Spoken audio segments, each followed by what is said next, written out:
Advanced Communication Series, project number 9. The project title, Power of the Lead. Let's welcome Toastmaster Mohideen.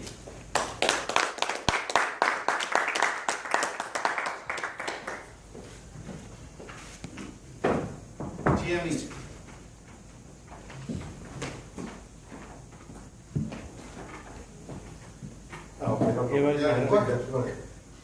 And the evaluator got this task, we come and they do that job as well. Call for the evaluator and ask me to explain the objectives. Okay. So the first speaker, TM Toastmaster Evaluator, is going to be Toastmaster Asghar Malavetti. Ashraf Malavetti. So let us explain that. Thank you very much. Toastmaster Mohideen. Yes. You are going to deliver your speech number 5 from Advanced Communication Series. Yes. The project 5 topic is the abstract concept. Let me read out the executive summary and objectives for the benefit of the members and the guests. Executive summary. Explaining a theory, principle, philosophy, or social issue can be challenging. Make sure the audience knows the general concept and how your speech relates to it. Show your topic relates to listeners' everyday lives. Use plenty of examples, anecdotes, illustrations, and visual aids to help listeners understand and visualize your points and avoid technical jargon. And your major objectives. Research and analyze an abstract concept, theory, historical force, or social and political issue. Present the ideas in a clear, interesting manner. Timer, please explain. Thank you very much, Toastmaster Mohideen. Wish you all the best. Timer, please explain. 5 to 7 minutes. 5, 6, 7. No, No, it's 6 on 8. 6 to 8. Sorry, 6, 7, 8. 6. Explain. 7, 8, 9. 7, 8, 9. 7, Explain. At the stroke of 7th minute, I'll switch on the green light. 6, 7, 8. At the stroke of 6th minute, I'll put green light. At the stroke of 7th minute, I'll put the amber light. At the stroke of 8th minute, I'll put on the red light. You will have 30 seconds to wind up your speech. Very good. All the best.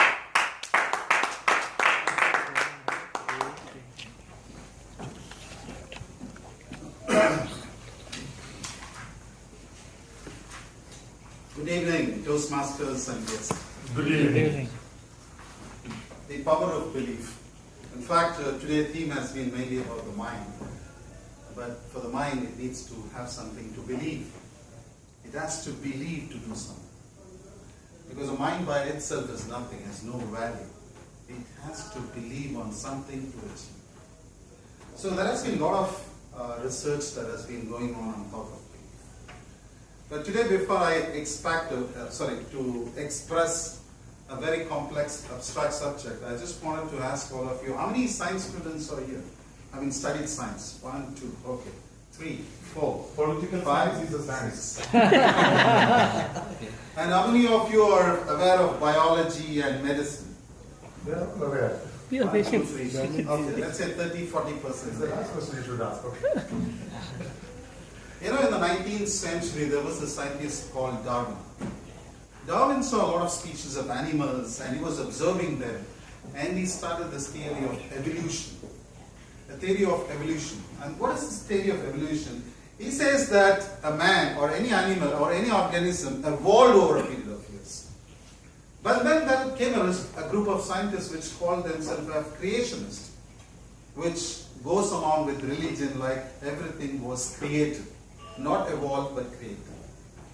But Darwin theory even today has been accepted by a lot of scientists, even though it has been proved time and again it is wrong. But still, today even in textbooks, we still study that the theory of evolution, determinist theory. For example, a determinist theory is a theory which tells you that the genes control your life. Now what is a gene? Gene is in a cell, it has 23 chromosomes, and whatever your father, your mother, everybody had about you, you carry all that. And what was the problem with it? You are like your father. You are like your mother. You are like this. You are like that. And they bring you up all the way up, and you, in case if your father hasn't been successful, you also think that I'll end up maybe like my dad or my uncle or my mother or my this. So you have been already programmed before you even tried, right from a smaller age up till 8 years, 10 years, you've already been programmed that you'll be like somebody. But the fact is, you are a creationist. You are a creationist. The theory of creationist is you are unique. You can do whatever you want in life. And how does the science back you up? Because there have been a lot of philosophers, mind, projects, this discussion that about potential, about the mind, the power of belief, the power of this. But we need some kind of a scientific backing for this, right? Because there have been a lot of philosophers and we believe a lot of things, but we need science. But today's science tells us that the determinist theory, which tells genes control life is not true. And we just want to see how science explains that to us. As you all know, we are, as a human being, we are a community of cells. The basic unit of human being is cell. The first thing. We are almost 50 trillion cells. When you look at me as an image, it's a group of 50 trillion cells in my body. And if I take one cell out, and if I put it on a petri dish, a dish which scientists use to read and observe and see how it grows, you will find exactly what I am as a whole and in the same unit. It means, for me, I have a digestive system, I have a breathing system, I eat food, I excrete whatever I don't need. So it's a very complex functions that I have in my body. I have a digestive, I have lungs, I have kidneys, I have this. So it's a very good.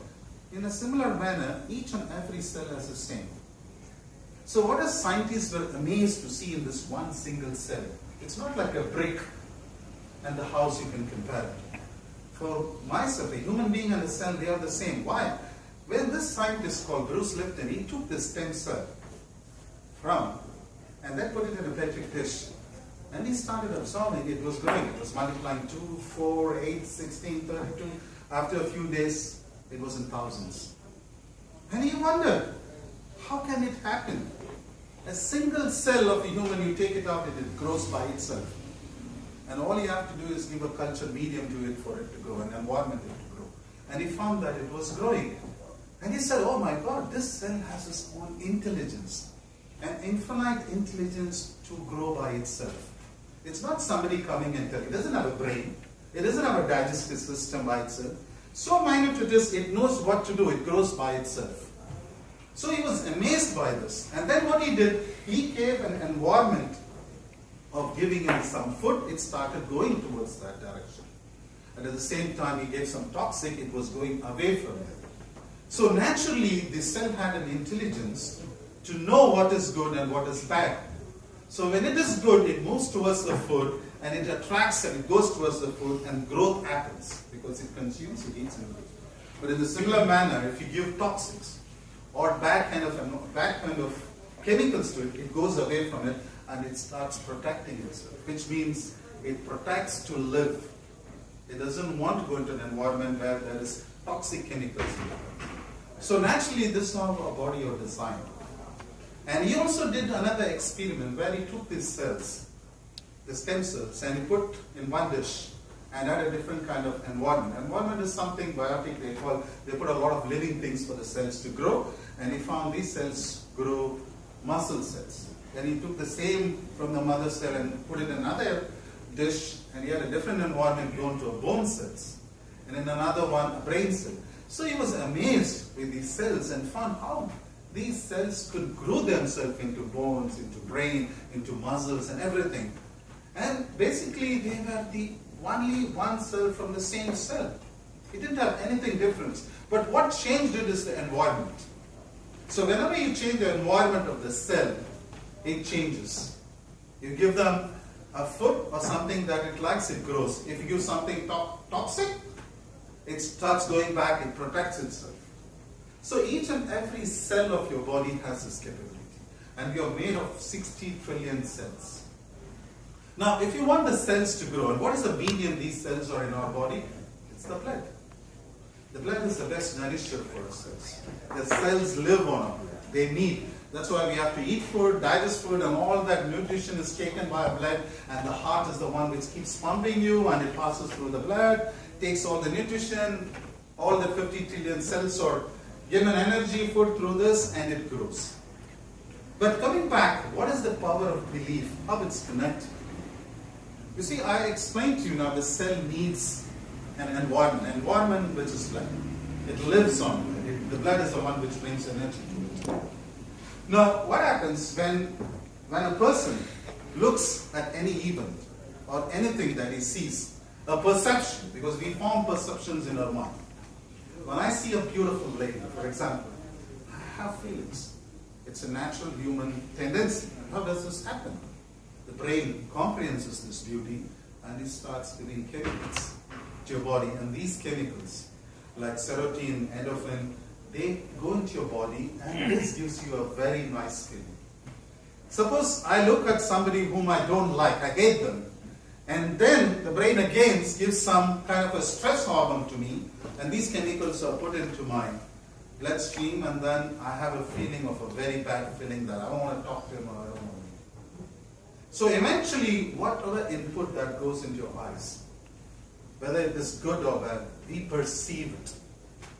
That person, Ashraf, might be a good guy for me, but somebody else he might be bad. So you perceive him wrong, I perceive him good. So eventually it's the brain which decides how we perceive that situation, that person decides, and accordingly, as we perceive, as we base it on our belief, because everything that thoughts are made is based on belief. I believe Ashraf is bad, so I create this feeling in my mind, and I have a brain which secretes chemicals which is bad. And once that chemical enters my bloodstream, it takes all the bad things to my cells. And what happens to my cells? It stops growth. When it stops growth, your immunity comes down, and then you are attracted to a lot of diseases. Again, so many things. Even stress is the same. When stress enters your body or bloodstream, your cells cannot grow. So what happens? Your cells doesn't grow. You naturally attract a lot of disease. But at the same time, if you go for a honeymoon, where we never thought. We are on a fast-track growth hormone. And that blood, in fact, makes your cells 90% so active. In fact, every person you notice when they go for a honeymoon, you'll see them, their face will glow. So today researchers say, it all depends on your mind.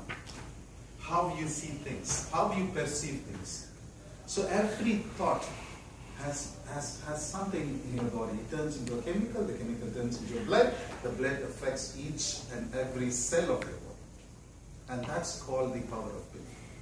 So if you want to change our lives, it's very simple. We have to look at the right lens, with the right belief, with the right things, which will enable us, which will self-empower us, and make us one of the best people. So we will always be very successful and have one of the most wonderful and happiest of life. Thank you.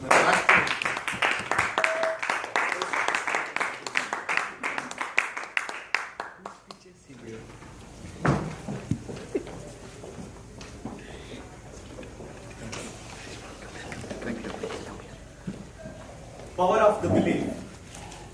I know I'm going to do it. Mohideen. So he has given us Mohideen. He has completed his speech. So, did you enjoy that? Yeah. Sure. Excellent. A doctor's speech.